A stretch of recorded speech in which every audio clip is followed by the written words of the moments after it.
Okay. Starting a community-based project. That's right. I want you, citizens of Earth, to contribute. Yeah, you'll be going through your old things. Maybe you're visiting family. Maybe you're off on a national holiday. Maybe you come across old pictures. Heck, videos. That'd be something, right? I mean, just to see emotion. That just adds so much depth. But you'll come across these old pictures, hopefully, of your old setup. And I want you to talk about it. I want you to take me on a tour of what you got. Maybe we shared some commonalities. Maybe I'll see something in the picture. I'll go like, wow, where did you get that? How did you come across that? Tell me about,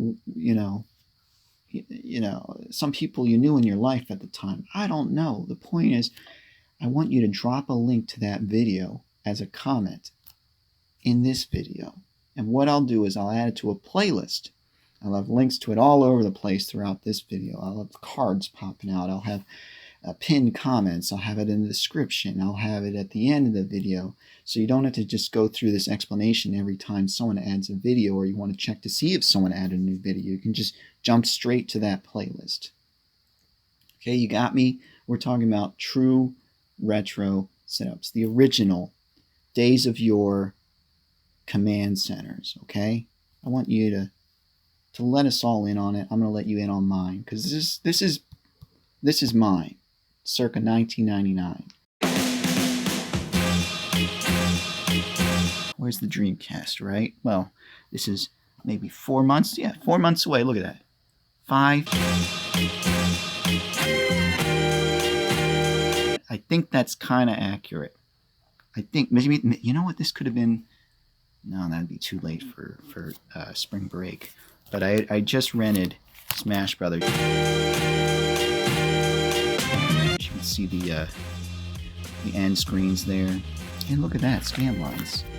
What was I talking about back in the day? I just, sometimes on some old TVs you don't really notice scan lines because of frame persistence and blur, the bleeding between edges of pixels. But you can clearly see I had it on my 20-inch Zenith. This was my very first TV I owned. I bought it used from a used electronics store in 1999. Or no, I think I got it in. I think I got it a couple years earlier, maybe. But this was one of those steps you take, getting a TV in your room. Maybe, I guess you were even older than that. Maybe it was like getting a record player in your room. But yeah, getting this TV allowed me to play my video games pretty much any time I wanted. So my parents put a lot of faith in me not to be up all night playing video games, because prior to this, the only way I could play video games was in their bedroom. And prior to that,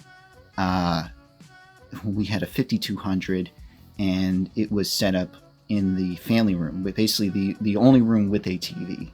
But years later, we got the Sega Genesis, and we had a setup in my parents' bedroom. So, I can't play that all the time. First time I got on the internet was in the library, November 1995. But back then, in 1999, you still had to jump through some hoops to find stuff like that. I went through the old analog way of going into the phone book, looking under electronics, and just calling dealers and asking what used televisions they have. So this is a 20-inch Zenith. I'm pretty sure I had purchased it for $80. A color TV, which was not guaranteed even then, buying a used television set. But at this time, I had... so money was a weird thing for me. You go like, how do you get $80 as a kid? So you get money from maybe relatives at birthdays, at holidays, or whatever, and I was never allowed to have my own bank account, and when I wanted to get money out, I had to ask my parents, because we basically deposited all checks and all cash into their account. Yeah, very annoying for a kid that's like 10 years old or something. anyways, the point is, I always had to ask my parents to get money out of the bank, but at this time, I was actually cashing all checks and storing everything as cash. And so, imagine having big wads of cash. I'll explain the N64 in a second, but imagine having big wads of cash hidden in your room. That was me. Alright, we'll talk a little about just the room itself. So this room, the entryway here is maybe 2 to 3 feet long, and then the actual length of the room is probably another, it's maybe about as big as the couch that you saw in the beginning here. How long is this couch? Let's say 7 feet maybe. Maybe a little bit longer than this thing. I don't know. Let me get that measurements. It's shorter than 7 feet. I think the room is basically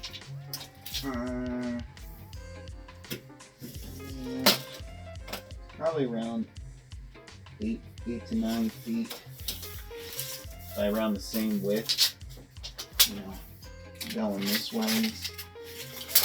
And so you can imagine I wanted more floor space here, and that's why I shoved my bed, which actually I guess could be considered an antique at that time, because it was from like the 50s or 60s or something. This is my mom's bed. And we shoved it into the closet there. Actually, this thing will survive quite a bit of abuse because I was jumping up and down on those springs. So, yeah, quite a tiny room. And I feel like the only reason I got this room instead of the other rooms, which I would have preferred, when we moved into this house, it was like, hey, run to the rooms. I had a brother and sister. Run to the rooms and you pick out the room you want. So I, being the youngest with the shortest legs and weakest legs, ended up getting this little cramped space here, which, it seems like it gets a lot of light. This is with a flash on, the desk lamp, you can see it's reflecting off the Sonic 3D Blast poster.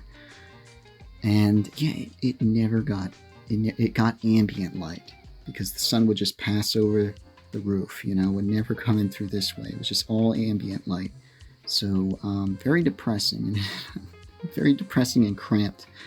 I don't know, maybe that's kind of like the reason why I like kind of these cramped spaces where everything is within arm's reach. Like, you ever see those anime drawings? They're like, done from like this, with this fish eye lens kind of take on them, where there was like a girl and she's wearing practically nothing. Maybe she's in like her underwear and in a t-shirt, and she's in some sort of pod, and there's like shells and little figures, and she's eating probably ramen or something silly like that. But it's like everything is crammed in this tiny space, and your eyes just study all that kind of detail.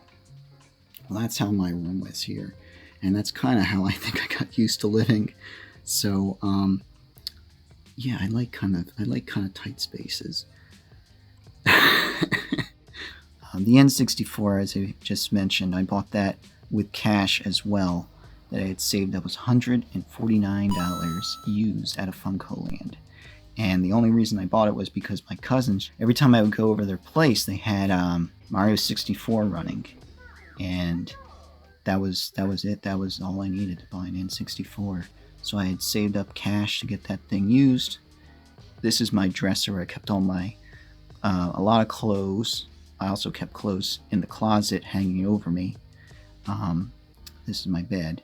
And over here there was a shelf.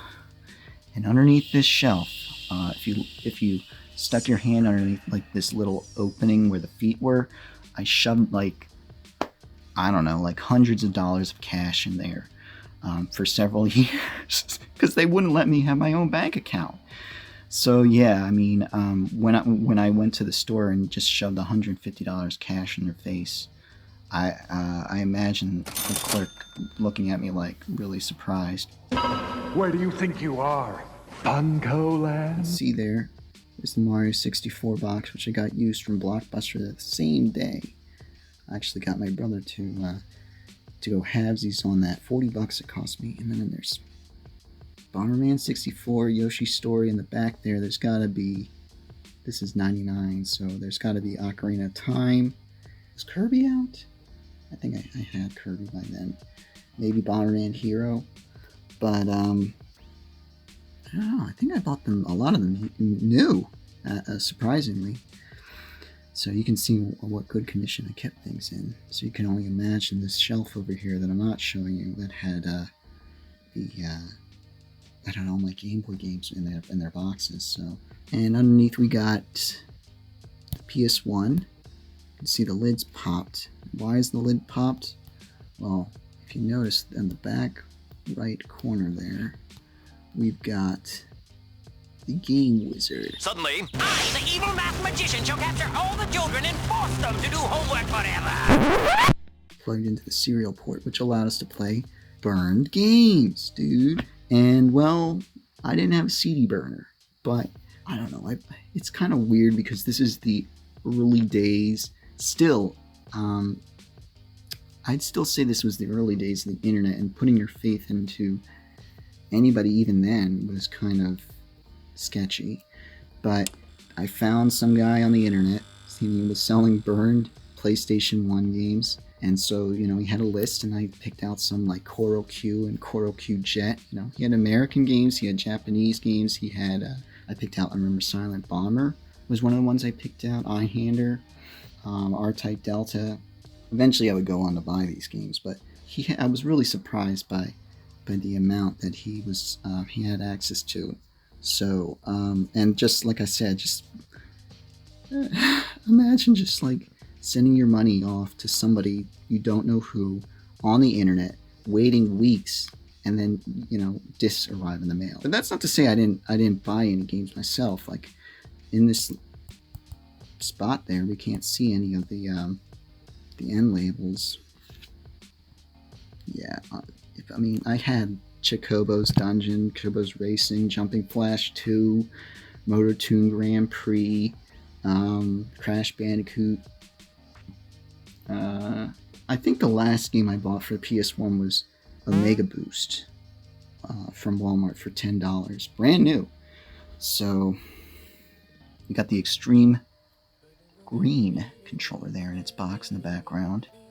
Got the demo disc of the PS1. These demo discs. So this PS1 died, I think, once or twice on its own.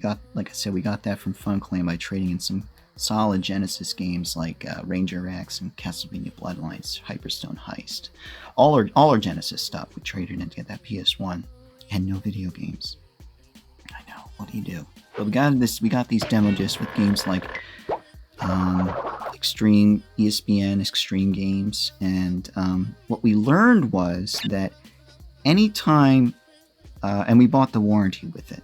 So I guess we were yuppies in that sense, but thankfully we did because the PS1 died on us. So what we learned was that anytime we took the PS1 back and they just replaced it, no questions asked, they gave us like the next brand new demo disc. So, if it was spring 1999 and then we took it in the fall, they would give us the fall 1999 disc and we'd have a whole new set of games on there. So I think we did this like 2 or 3 times just for the heck of it. So unfortunately this isn't, I don't believe this is our original PS1 that we traded in, but we still have the last PS1 in the closet where my bed is. Let's study it. What else we got down here? We got the VCR, which is a hand-me-down. A lot of stuff in this room is hand-me-downs. We already talked about the antique bed here. This bureau is a hand-me-down. This coffee table that my very first TV is sitting on. Then we got this desk here, it was my brother's. This basket here, this wicker basket which held a bunch of magazines. All hand-me-downs, all like, hey, may I have this? Sure. And that's how you build up things. I think it looks fine. This is actually this basket here. I remember it's right now it's sitting my N64, probably because I was afraid of it overheating by sitting on the carpet. But prior to that, it held all our Sega Genesis games in their cases. So even my brothers were in there. But anyways, what we got on this VCR? Can we see any of the titles for for the ends there. I mean, we know we've got some burned stuff there, like a Maxell or maybe a Sony. Stuff we taped off the TV, burned, recorded, whatever. But, I mean, I know I had other things like Godzilla Raids Again, and I think I had some Disney cartoons that I got as a gift one year from my aunt and uncle.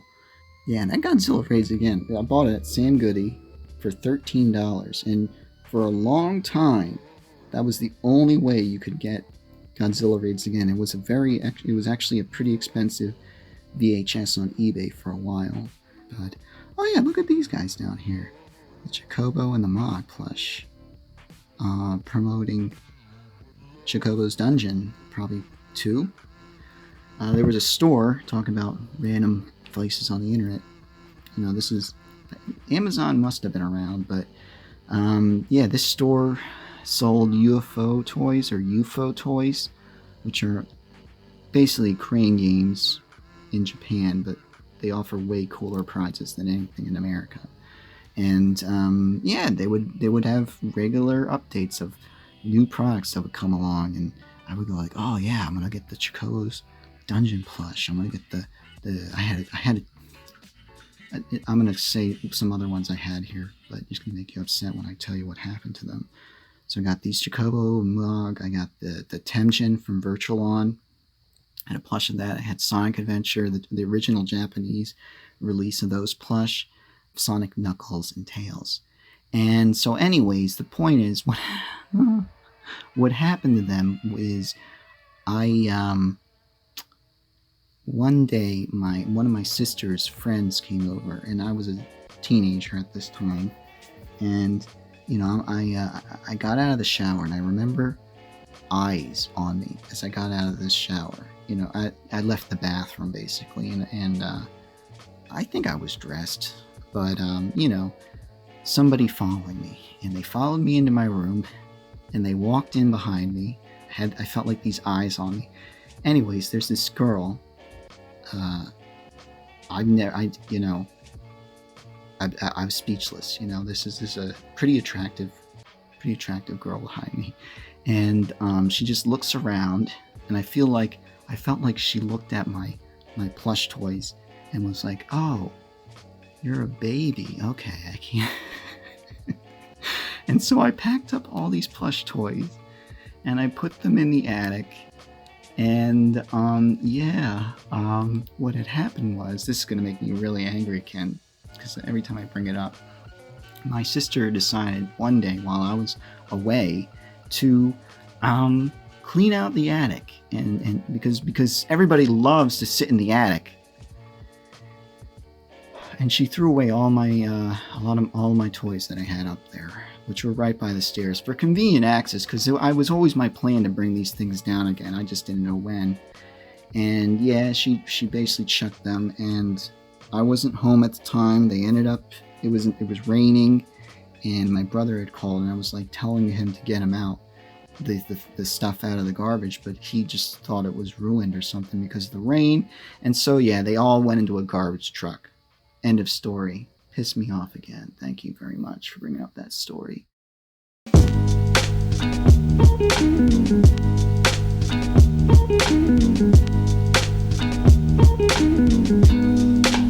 Once upon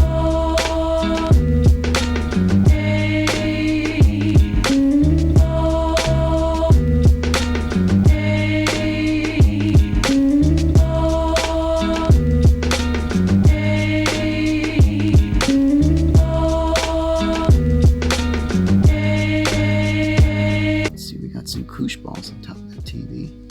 Got a Goofy, probably from the Disney store.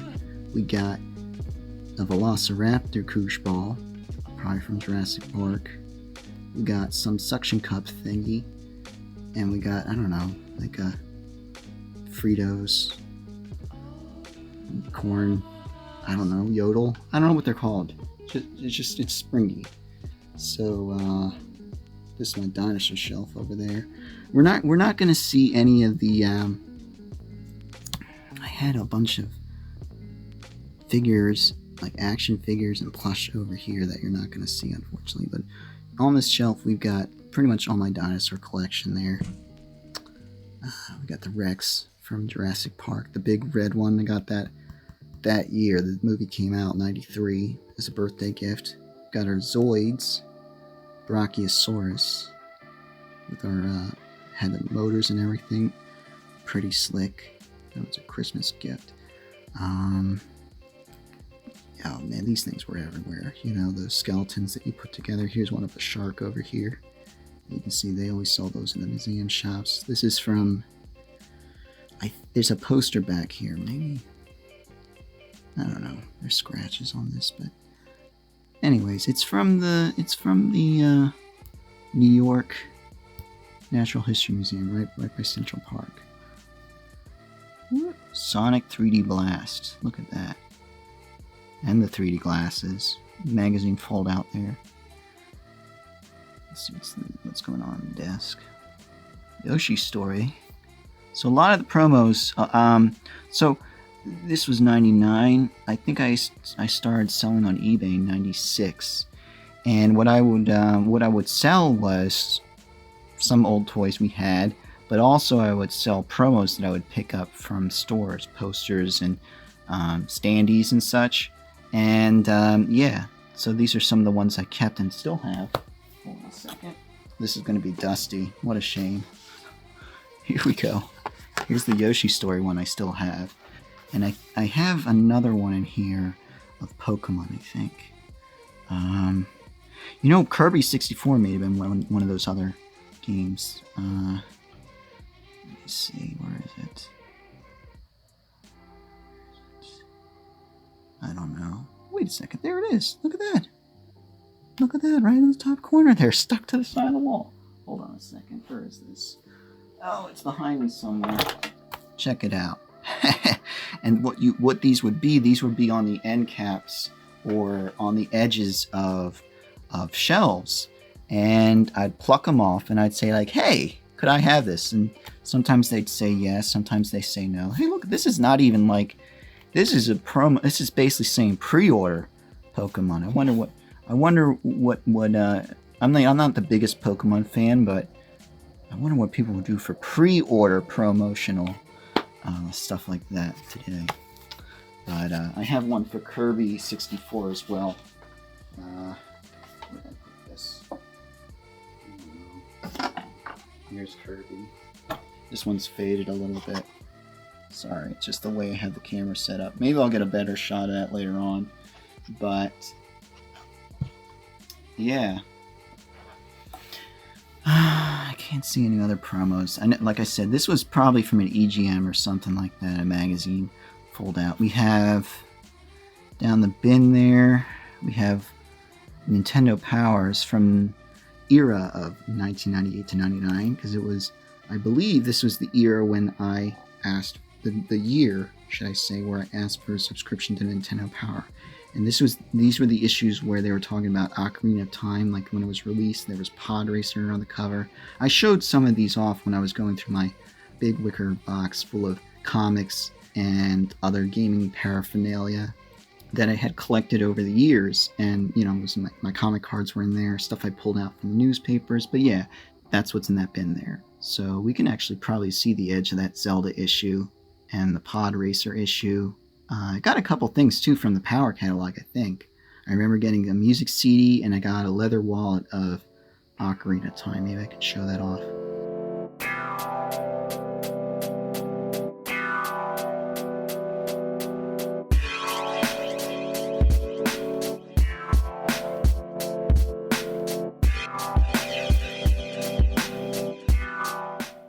On the desk here we've got some printouts of, you know, Gremlin stuff, because you gotta understand, before this it was really hard to dig up merchandise. Even in 1999 I think I had trouble tracking down the Gremlins 2 soundtrack on CD, which is something I was getting back into because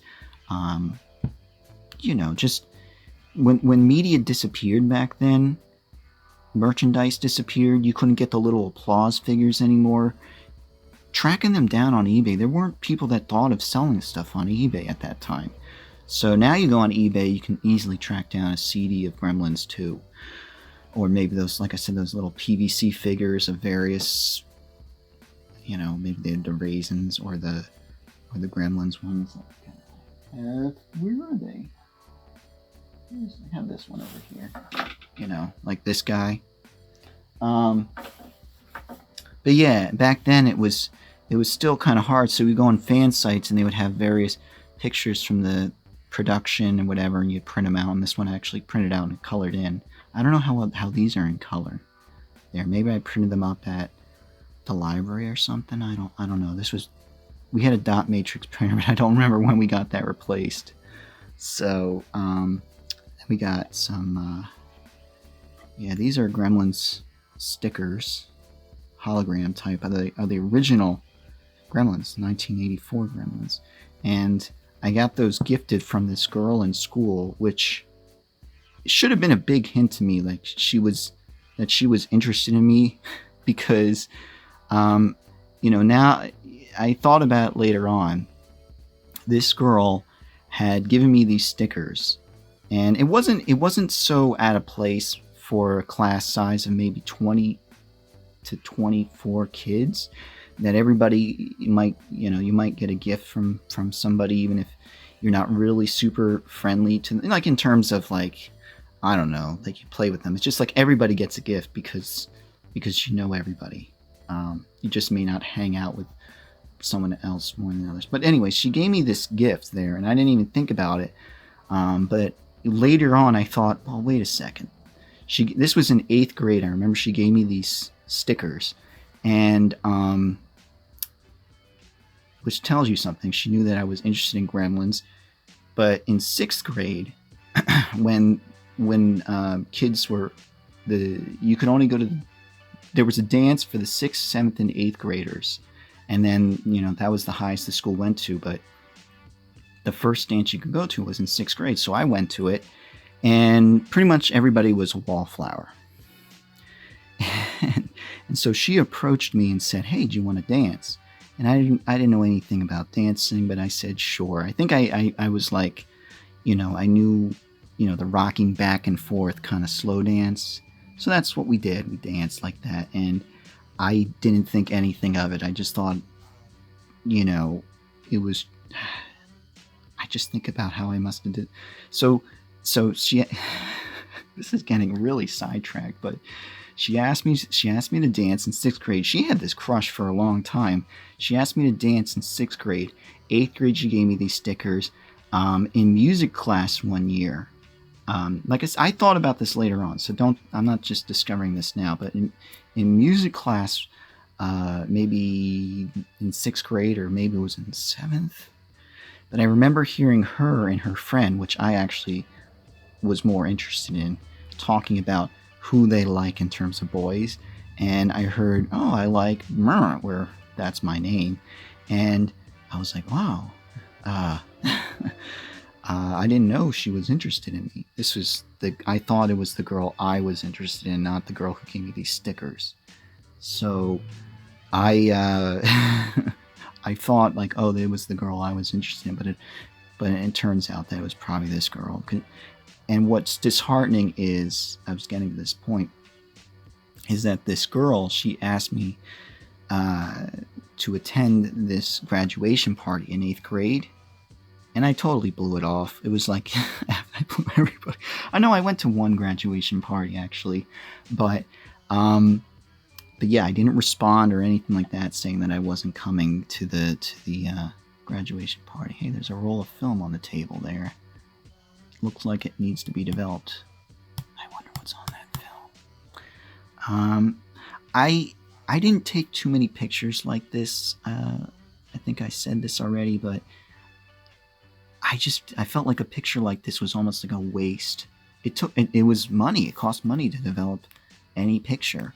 So there had to be a reason to take a picture. And taking a picture like this, I was like, I must have had the forethought going like, I might want to see this again sometime. But I I believe I took a picture of this wall facing here where I kept all of my Game Boy games in their boxes and everything. So maybe I can dig that up someday. I think I've said that before, but yeah, I don't know. I think I've talked a little much, maybe a little too much. I'd like to hear your experiences. Tell me about your command center of your be elaborate as you like. I'd like to hear it. I'd like to see what was going on. You know, maybe some of you had some of the things that I had, or I just want to see what was going on, because a lot of, in my opinion, in the 90s and before, it was really hard to find gaming merchandise outside of the video games themselves. So, I had plush toys of Tails and Sonic as well. Son of a gun. I'm just thinking, I had the Cow Toys Tails plush. She trashed that. God dang it. The Sonic wasn't Cow Toys though. Crap. Anywho, yeah, leave a comment with the link to your video, and I'll add it to that playlist.